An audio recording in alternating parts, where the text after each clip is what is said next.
Good morning, students. Welcome to Good Samaritan School Isapur online classes. Today we are going to study Geography, Chapter 4 Maps. So far, we have studied the limitations of a globe. We have studied how maps are more useful when we look at a flat surface on the earth. We have studied the different kinds of maps that we have, that is the physical map, political map, and the thematic map. So today we are going to study the components of maps. Out of those, two of the components we are going to study. The first one is distance and the second one is the direction. So, maps are drawings which reduce the entire world or a part of it to fit on a sheet of paper. Or we can say maps are drawn to reduce scales.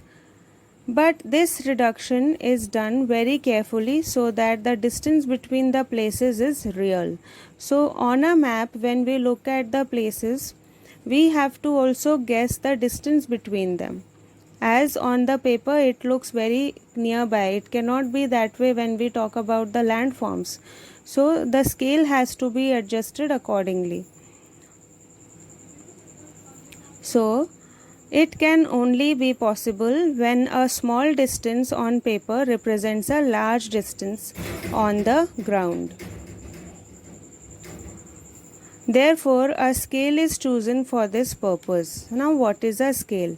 Scale is the ratio between the actual distance on the ground and the distance shown on the map. So, there is a ratio between the two, the distance shown on the map as well as the actual distance on the landform. So, accordingly, a scale is formed.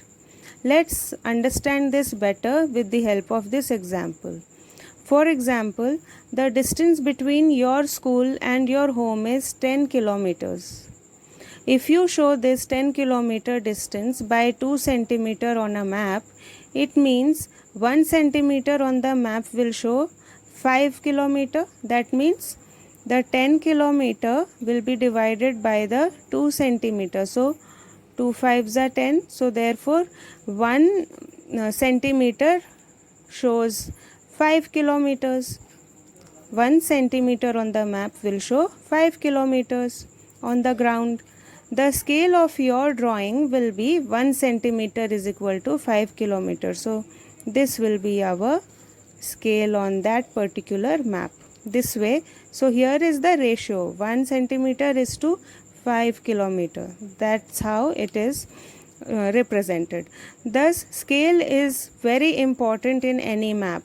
If you know the scale, you will be able to calculate the distance between any two places on a map. So knowing the scale and to know the way to read it is important to understand the distance that is there between two places on a map. When large areas like continents or countries are to be shown on a paper, then we use a small scale because we are showing a very large area. For example, 5 centimeter on the map shows 500 kilometers of the ground. It is called a small scale map. So the scale is called small scale because it is showing a very big area and the representation is such way. When a small area like your village or town is to be shown on paper, then we use a large scale, that is 5 centimeter on the map shows 500 kilometers. So this is more detailed. You will be able to see more detailed information on this particular map only on the ground. It is called a large scale map.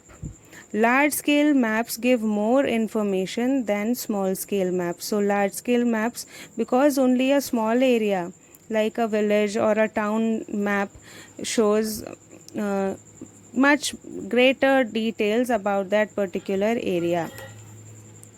The next one is direction. Most maps contain an arrow marked with the letter N. So N here represents the direction at the upper right hand corner. This arrow shows the north direction. So N represents north direction. It is called the north line. When you know the north, you can find out other directions as well. For example, east, west and south, these three directions also you can know if you know the north direction. Therefore, this compass is very useful. There are four major directions, as we all know: north, south, east and west. So they are called cardinal points. So as you can see in this, north, east, west, south. So this is how we represent. These are the cardinal points. Other four intermediate directions are northeast, southeast, southwest and northwest. So if we talk about this particular one, this is between north and east, so it is called as northeast. Similarly, southeast, southwest and northwest. We can locate any place more accurately with the help of these intermediate directions. So these intermediate directions are helpful to be more accurate. Find out the following directions from the figure 4.1a. So here is a map for us and there is a scale given, and then there is certain things that we have to find out where they are. So let's begin. A. The direction of the community center, the playground from Vikas's house. Okay, so where is the community center? It is here. So the direction of community center according to this is towards the northeast. It is here in this direction. When we look at the second one, the playground from Vikas's house. So Vikas's house is here and the playground is here. So if you are standing here, to which direction is the playground? The playground is in the northeast direction. North, east, and the playground is here. So it is northeast direction. Then the direction of school from shops. So shops are here, school is here. So school is towards the east of shops. So this is how we find out the directions. We can find out the direction of a place with the help of a compass. It is an instrument used to find out main directions. Its magnetic needle always points towards north-south direction. So here is a compass. This is how it looks. And here is the needle. So in the needle, you can see on the top, here is a orange color mark.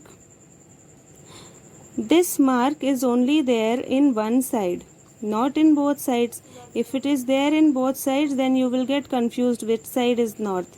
That's why this is a shaded part. So it points always towards the north. So automatically the other side is the south, and here is the east, and here is west. So this compass helps the travelers to figure out which direction it is.